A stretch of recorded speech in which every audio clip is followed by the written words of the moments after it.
7h, 9h, Nikos Aliagas sur Europe 1. L'heure de la revue de presse avec David Abicard. Bonjour David. Bonjour Nikos, bonjour Céline, bonjour à tous. Ce matin, je vais vous parler du brame du cerf, parce que j'ai regardé la une du Chasseur français du mois de décembre. On y voit un cerf magnifique avec sa belle couronne de bois, photographié dans les herbes folles, peut-être à la croisée des chemins. Et ce titre de une, le retour du roi. Le cerf, autrefois menacé notamment sous la Révolution, le cerf revient dans nos forêts, un cerf en majesté.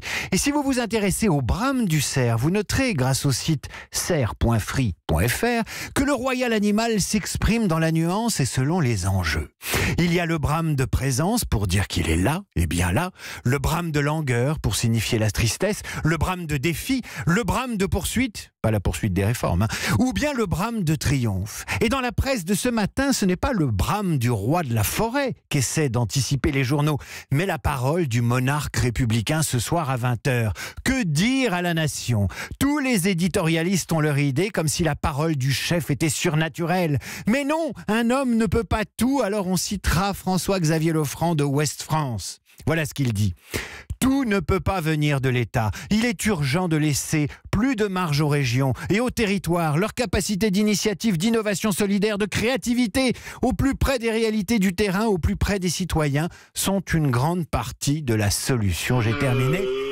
Voilà, vous l'entendez, le brame du cerf, en attendant la parole du chef. Et on démarre ce matin, après ce bestiaire et ces sons animaliers, avec l'interview fracassante du philosophe Pascal Bruckner dans le Figaro. Ah, il envoie. Ah, il envoie du bois. Et voilà, exactement. Avant ça, quand même, un mot sur le Parisien aujourd'hui en France, qui revient ce matin sur le profil des 1700 personnes interpellées en France samedi. La moitié sont des gilets jaunes sans antécédents judiciaires. À Paris, sur les 974 gardés à vue, 20% sont des casseurs. Et dans le Figaro, donc, le philosophe Pascal Bruckner les assomme.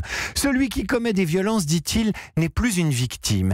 C'est un barbare. Et il cite Pascal. La justice sans la force est impuissante, la force sans la justice est tyrannique. Et il dénonce la coalition des violents, gauchistes, zadistes, fascistes, black blocs, jeunes de cité, pillards, tous frères ennemis, mais frères siamois. Et il s'en prend aussi à ceux qu'il appelle les professeurs de haine. Ruffin, Mélenchon, Besancenot, Emmanuel Todd. Ils veulent le chaos, faute d'avoir été suivis dans les urnes, et voient la violence comme une accoucheuse de l'histoire, pensant que le pays va tomber dans leurs mains comme un fruit mûr. Quant aux vandales, pour eux, brûler des voitures, détruire des abribus, caillasser les flics est une manière de passer le baccalauréat de la rue. Pascal Bruckner ne se bat pas avec un marteau, mais un stylo ce matin, c'est à lire dans le Figaro. Et de baccalauréat, il en est aussi question en une de Ouest France, David Abicard. Il est contesté, le bac, par la mobilisation lycéenne, mais dès 2021, le nouveau bac va révolutionner le lycée. 40% de contrôle continu, des épreuves mieux réparties sur la première et la terminale, la fin des séries scientifiques, économiques et sociales et littéraires remplacées par des spécialisations. Objectif, mieux préparer à l'insertion professionnelle et améliorer la réussite dans l'enseignement supérieur. Pour Christine Morisson, qui est proviseure du lycée Léon dans le Finistère, cette nouvelle organisation, c'est moins de stress, moins de pression à l'examen et ça ressemblera un peu à ce qui les attend à la faculté. Mais heureusement, on pourra continuer à faire par exemple du latin, de l'économie et pratiquer les fameuses sciences et vie de la Terre, les SVT.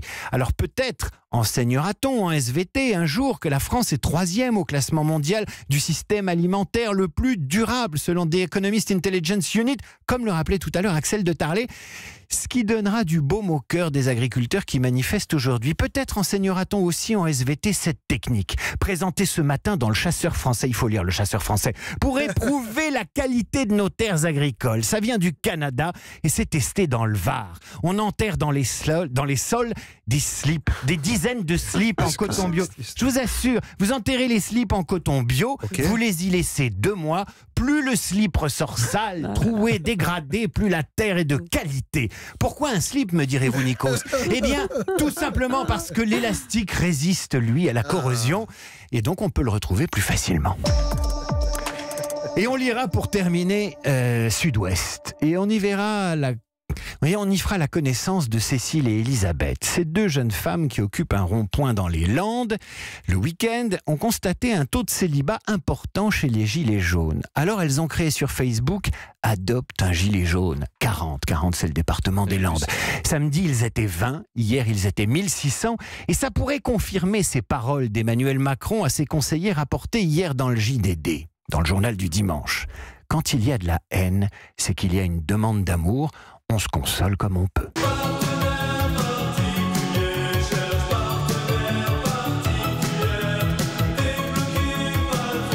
Très en forme ce matin, David Abiker. Alors le coup du slip qu'on enterre pour voir si nos sols, la qualité de nos terres agricoles est encore là, c'est fort ça. Faut garder les vôtres, Nikos, et vous les mettez dans votre jardinière. Écoutez, je pensais qu'on polluait, mais bon, mais si vous le dites.